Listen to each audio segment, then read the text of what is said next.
different because it is clearly alive. So there's no editing, there's no curating anything, and I'm giving you the real raw.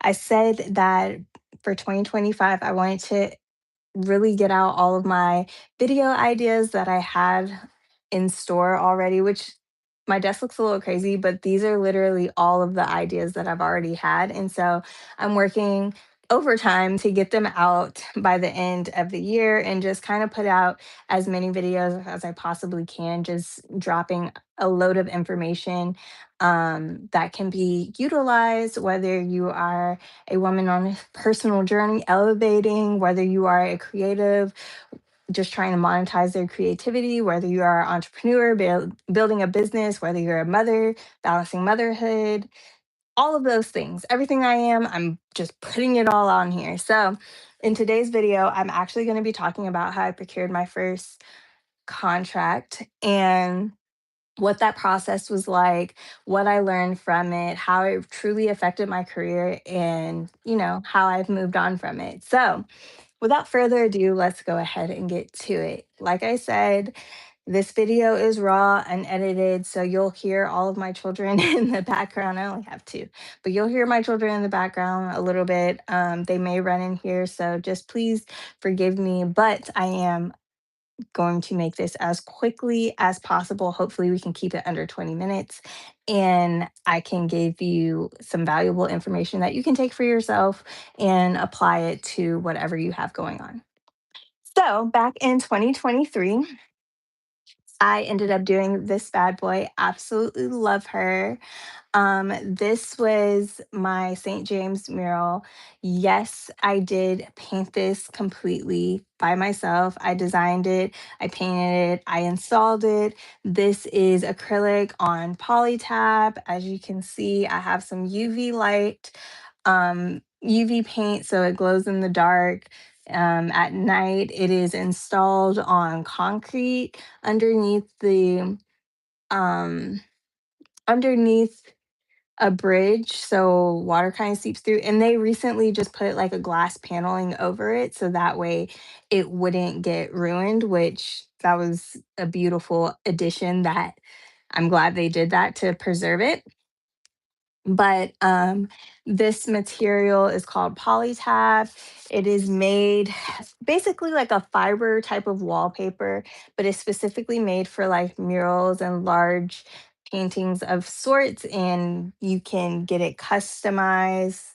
So I designed it. The design was printed very faintly on there, so that way I didn't have a projector because the scope of the scene of which I painted, it was along the riverside of the San Pedro Creek and on Houston Street in San Antonio, Texas. So not only was it in about, I would say the water would be about 8 feet of water.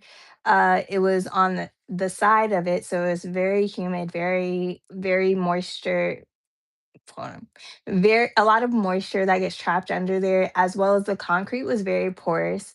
So there was some trial and error with this, and um that was a surface that I've never really worked on before. However, I made the best of it and it turned out amazing. So yeah, but you never know until you dive into something. And I just want to say that when you go into something, that's the first challenge that you have to conquer. And it takes bravery and courage in order to continue going because nothing is ever perfect, no matter how much you plan.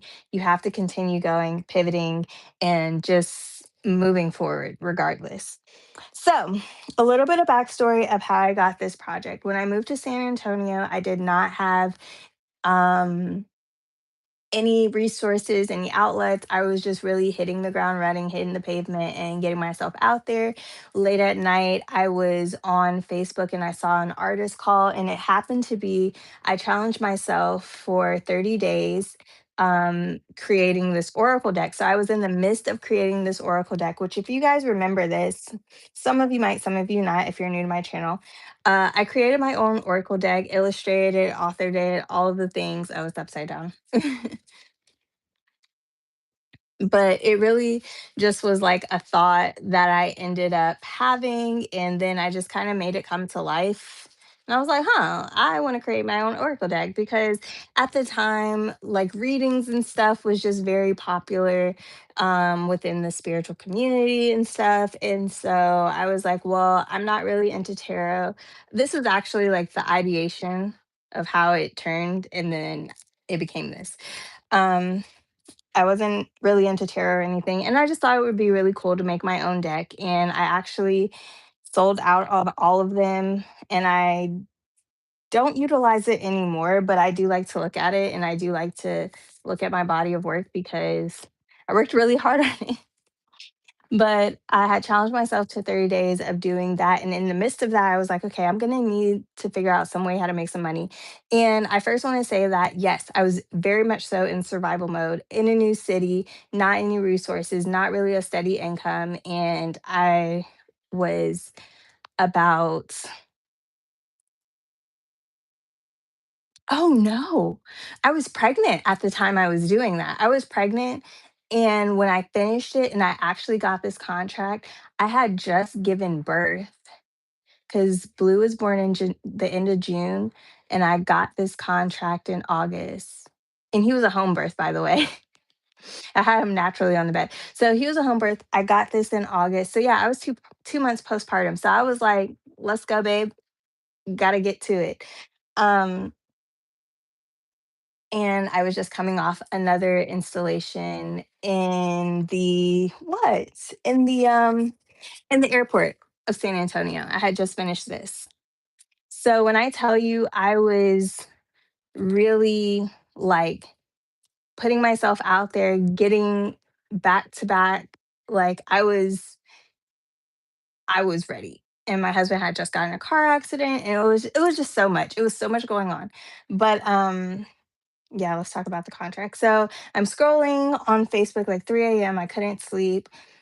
Um and I see this post for an open artist call. And what the open artist call was basically to curate a structure um, that would take the runoff water from one of the main interstates in San Antonio.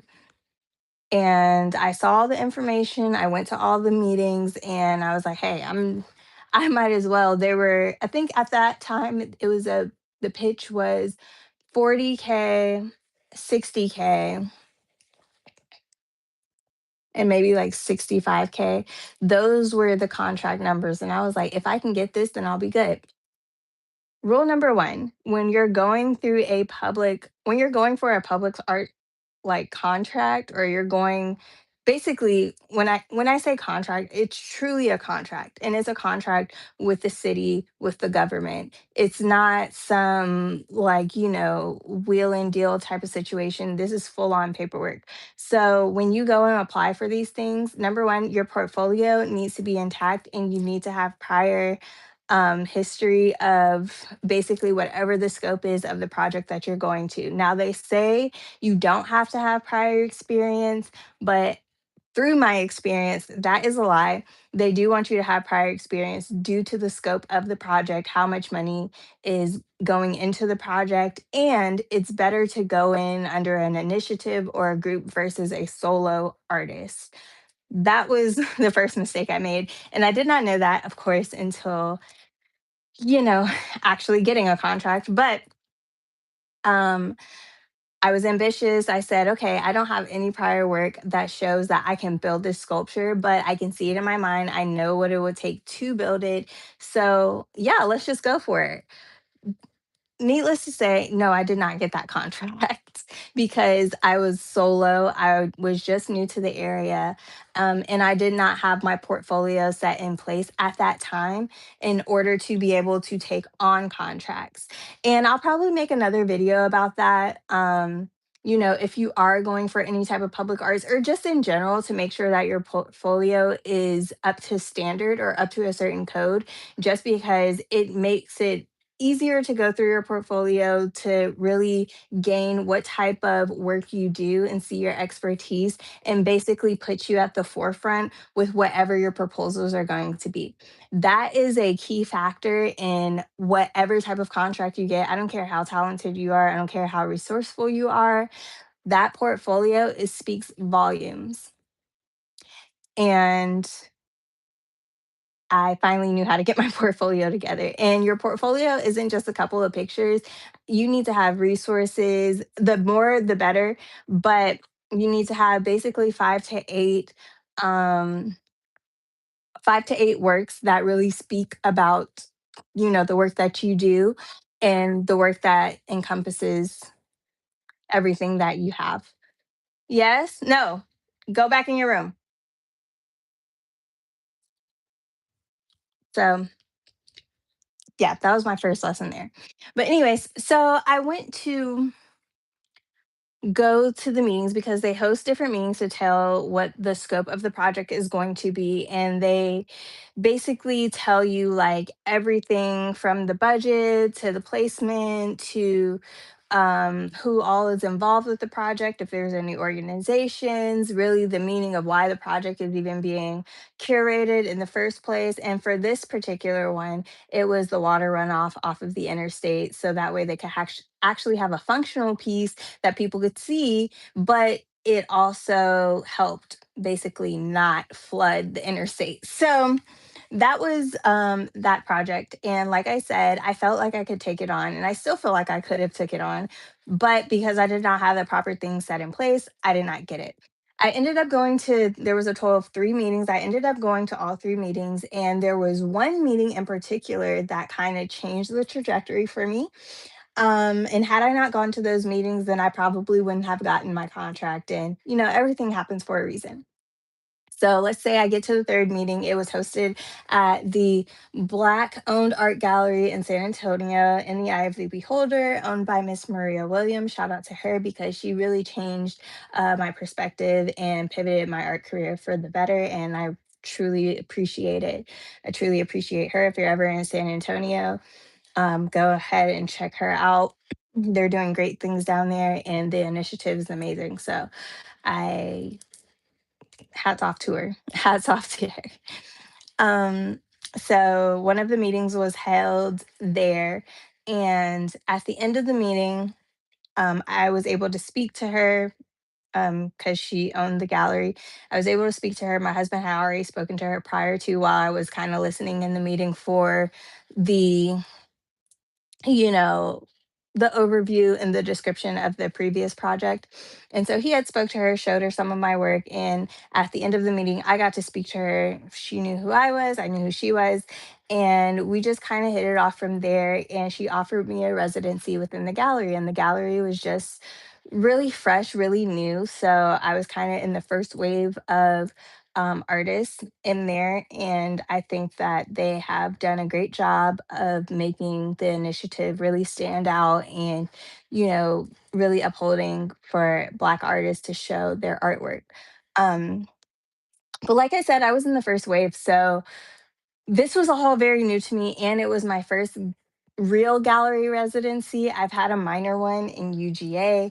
Um, when I was in college, but it was nothing to this scope and to the trajectory of this. So she offered me a residency 2 weeks later. I ended up coming through, signing paperwork. If you want me to make a video about that, I'll also make a video about, residencies, how those go. And at the time, that was the best decision for me. Please go to your room. Um, so yeah, I end up signing to her residency, or I end up signing to her gallery, which a residency basically is just a place where your artwork is held and hosted. You can have shows, people come in, and basically it's just a showcase of all of your um all of your work in a centralized place. And then the gallery is, I wouldn't necessarily say responsible, but they take on the front end of, if anybody wants to see your work, number one, you have it housed somewhere. It's kind of, sometimes it's a good thing to have a gallery placement. Sometimes it can be frowned upon. It just depends kind of what your situation is. At the time, it was good for me. But basically, they house your work. Any prospects that come in that are looking to buy work, which could be like hospitals, libraries, hotels, anything. in that scope, like any type of businesses that are looking to buy work or private collectors, they come in, they could spot your artwork, then say they want to purchase it, the gallery gets a percentage and you get a percentage as the artist, and then you replace that artwork with another piece of work and so on and so forth. So that is a whole nother spiel, but that's the predicament of which I was in. So after signing over to the gallery, basically I was in a non-compete, so I could not go to another gallery at the time, and I was there. But I was very appreciative enough that I got put on to not one but two projects throughout the gallery, throughout my gallery residency, which I only signed for a year. And I was supposed to have a show, but I ended up moving and, life just lifed. So, where do I go? Yes, signed over, ended up doing the project for uh the San Antonio airport, which this is still there. Shout out to Daryl Dunn. He actually did the woodwork on creating the benches, and I was able to put my own spin, paint on the bench and everything. It actually glows in the dark, but people will never see that because it's in the lit airport all the time. So I thought it was going to be outside, but it's actually in the airport. So you'll never see it glow in the dark, but it's there. You can go see it, check it out. Actually, one of my grandmother's friends was flying into San Antonio, and they actually took a picture and sent it to her. So I thought that was pretty cool. But then I got the opportunity to go into this project. Now, let's get into this project. So let's run it back. Oop. Let's run it back to when I said that applying as a solo artist isn't necessarily the greatest way to go about getting a contract. You want to apply as a group, an entity. At this instance, I was underneath the gallery, so I was underneath the art of the eye of the beholder, and the contract was handed to them, and I was commissioned as an artist in order to be able to fulfill this because the gallery is just literally like saying, this is my group or whatever. This is the name that we're going under. So it doesn't matter how many artists are under that, the gallery is going to get the recognition for the work because that is who the contract is through. Okay. And so me and one other artist, we were actually in teams, but literally me and the other artist actually did completely the entire things by ourselves. We had supporting artists to help us in the beginning, and that ended up not transpiring that way. So we ended up actually doing all of the work by ourselves. We have two murals. I have my mural. He has his mural. Shout out to Tyson Davis. He did the other mural. And yeah, this was for this to be my first contract. I learned a lot, and hence why I'm making this video. So, number one, they give you, you get hired for it, you get a contract, okay? Now, I'm not going to go over everything within the contract because obviously some information is sensitive, but I'm going to just go over the parts that I feel like is very imperative for creatives to know and artists to know who are even diving into this realm, who may not know the business side of your creations and what all of that really encompasses when you start working on a larger scale and for bigger clients, bigger projects, bigger contracts. So this particular contract was $20,000. Did I see the full $20,000? Absolutely not. Again, within that $20,000 contract, that is the budget for the project. Now, the budget can go over budget, but it's not expected to do that. And within that $20,000 budget, you have to basically source the materials, get all of the materials needed for the project. You're going to need to pay the actual people that are going to be able to install the project, um, i.e., the painters. At that time, we installed our own projects to cut down on costs because our paint, our brushes, our sealant, the poly tab itself. was already half of the budget. So we ended up breaking it down to about 10,000 per mural. And these murals were not small at all. My mural itself was 11 feet by 30 feet, if I'm not mistaken. Um, and just to give you a little bit of perspective, I am 5'1". I am 5'1". So yeah, that polytab was probably half of that already on top of paint and everything. So in the grand scheme of things, out of that 20,000, for my particular mural, I only saw 10,000 to work with. And I think my materials ended up coming up to about 5,600 or so. We did have to rent scaffolds. We did have to pay other people to come in and help us throughout the process of installation and finishing touches and things. So that took away, let's say, another 2,400. So now I'm left with like 3,000. I ended up getting paid 2,000 for the total project that took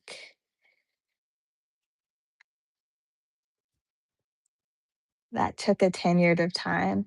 So we started this project in August, got the paperwork in August. The mural was unveiled in April. So that's the tenured length of the project. And as well as I'm working in, day out on the project, and we didn't start the project, I believe, after um, the design process was finalized. It took a while for that to get finalized. So basically, this was not even my original design. My original design was too controversial for the project scope. No, I'm not. I'm almost done. Go. You can go that way from the bathroom through your room. Go ahead. No, it's not.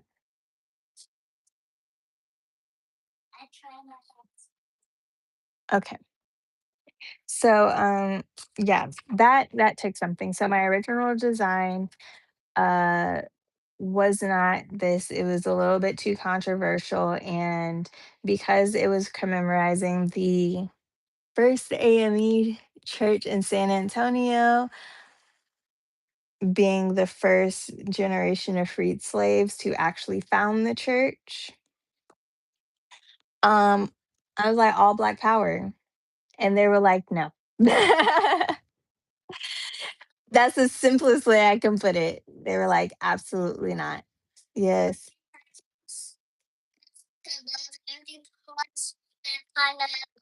Come on.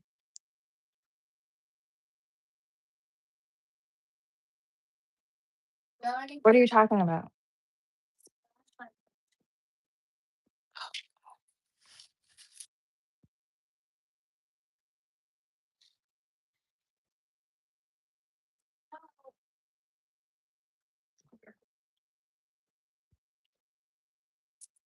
Go ahead. Sorry, guys. Okay. So, yeah, design had to be redone, and I ended up coming up with this bad boy. And yes, some people haven't recognized it, some people do, but it does say freedom in the mural. I was like, I gotta get something in there. And I did it as an abstract way, but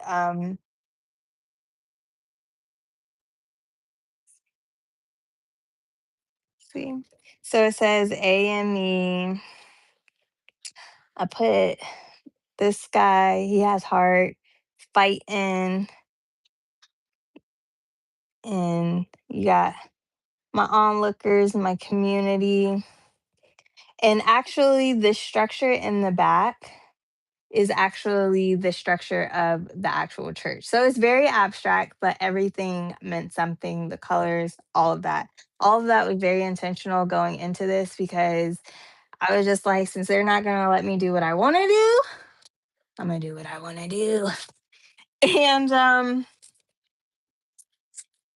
went over well. And that was my other lesson that I learned.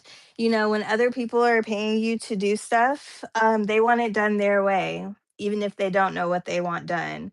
So, rule number two with working with bigger budgets and clients, you're going to do what they ask. And I was like, okay.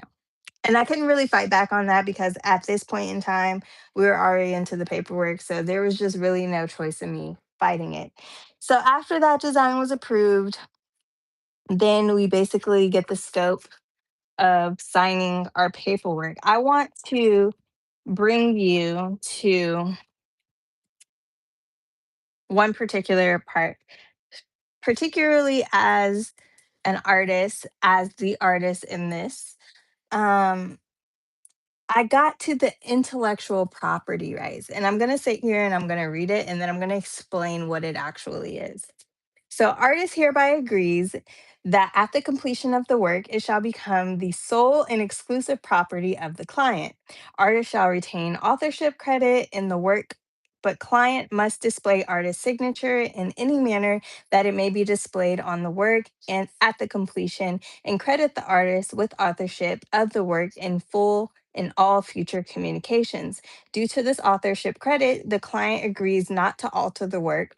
Artists may use the work on its artist portfolio. Artist otherwise hereby sells, assigns, transfers, and conveys the client the whole and complete right, title, and interest in the work, in and to the work, and in and to any area in all copyrights of the work. Artists shall take any steps necessary and legally required to perfect client's interest in the work. Meaning, although I designed it, although I desi- although I installed it, although I painted it, and I have all of the proof that I did all of this, before doing any of that, when I signed this, I signed away my rights to basically say, this is my work. I can't even sell this image anywhere. I can only use it in portfolio to say, hey, yeah, I did this work, but I can't sell it for my own self. I can't put it on a t-shirt. I can't put it on a bookmark. I can't do any of that. And that really caught me by surprise because I did not understand truly how contracts worked at this point in time. I was just very appreciative to get it, but I did not understand how that was okay and necessary. And really, that turned me off of doing any bigger projects until I got my business really solidified and really structure it how I needed to, because if an entity is coming at me, I'm going at them. And I realized I can no longer be a solopreneur, or I could no longer be the artist anymore. I had to turn my artistry into the business. And I'll make another video of that, and we'll go over kind of like the business structure that I took and the measures that I took in order to make sure that that never happened again. So yeah. um and then just more copyright licensing work, basically can't use it, can't do anything of that nature, like it's just so much. And then they gave us the deadline of, where the artwork is going to be, where it's going to be positioned on all of that. So these two things were kind of like rough drafts. We ended up walking the site. We ended up seeing all of basically the canvas, which was the porous concrete that was by water under the underpass. It was such a I'm gonna be plain and simple. It was a challenging canvas to work with, but did we get it done? Absolutely. And, you know, I'm appreciative that it's now in my portfolio. But here are a few things that I learned from this project. Number one, the budget is not what you're getting paid. I didn't know that prior to the project. I learned that very quickly. And yeah, yeah. Number two, it's always better to, if you're going to do public arts, it's always better to go as an entity versus a solo artist. As an artist, you need to establish yourself as a business, or to establish your business as an artist, versus you just going out and being like, oh, I like to make paintings, or I like to do pretty things. You definitely need to be cognizant and literate on all of the back end and all of the business aspects that go behind the scenes. Another thing that I learned was deadlines are kind of like he say, she say. They are like guidelines, but do they actually happen? Not all the time. They are like, we want these things to happen, but the higher up you go and the higher up you elevate, uh, don't have any expectations, know how to pivot, and definitely have multiple contracts lined up so that way you can alter in between them.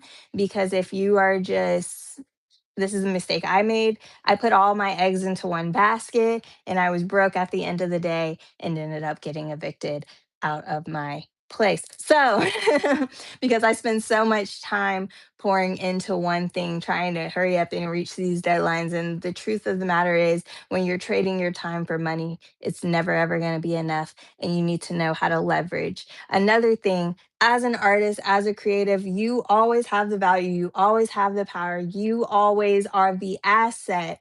So you can negotiate your top dollar. That's something that I did not do within this project. And I'm happy that I have it under my belt. I'm happy that I have it within my portfolio. And now I know how the game goes. But in future projects and within projects that I have done since then, it has been apparent to me that I call the shots. So that is also where you need to have your business obviously structured to your favor. And you need to know your value. You need to put a value on yourself. And yes, I know you can never really put a value on yourself, but you can put a value to your work, and you can really itemize it and tell it why you are presenting it this way, because at the end of the day, they need you. You don't really need them. That's all I got to say about that. Another thing that I learned was teamwork really does make the dream work. When you try to do it by yourself, yes, you can go far, but you won't get there fast. When you have a team and the right people on your team, you can be able to go far and fast at the same time. Um, Another thing that I learned, I've learned so I've learned so many. I've learned so many things within this project. But I guess the biggest thing I can say is always put yourself out there. Even if you get rejected the first time, continue to try, continue to keep going, continuing to move forward. Yes. Mm.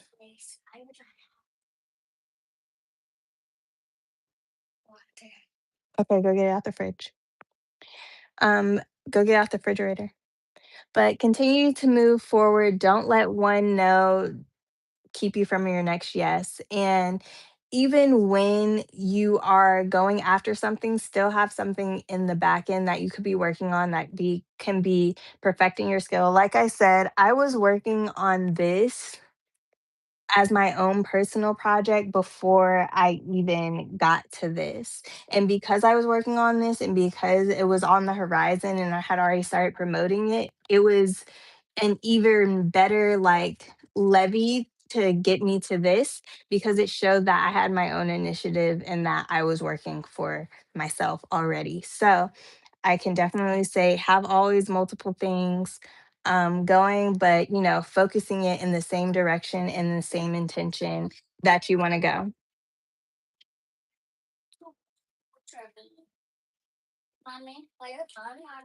Oh, I'm not. So when I come and get you guys, if you don't want it, then goodbye. Goodbye. Goodbye. I love you. Goodbye. Do you want it or not? Here it is. If not, go in your room. All right, guys. I thought I was gonna try to keep it under 20 minutes, and now I'm at 35. It's okay.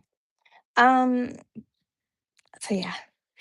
I'm going to be doing a lot more videos like this. I am going to be making them live. I'm not really going to be curating them or editing them too much just because I don't have time to really do that. As y'all can see, I'm a mother and I'm trying to get this out, as well as, making sure that I'm putting my business in the right steps forward.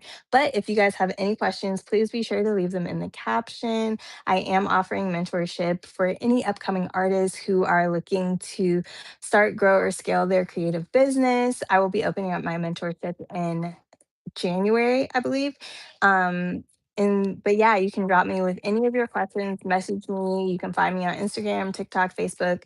And yeah, hope this helps. Hope you guys gain some insight from this and keep on going because you got it. Love y'all. Bye.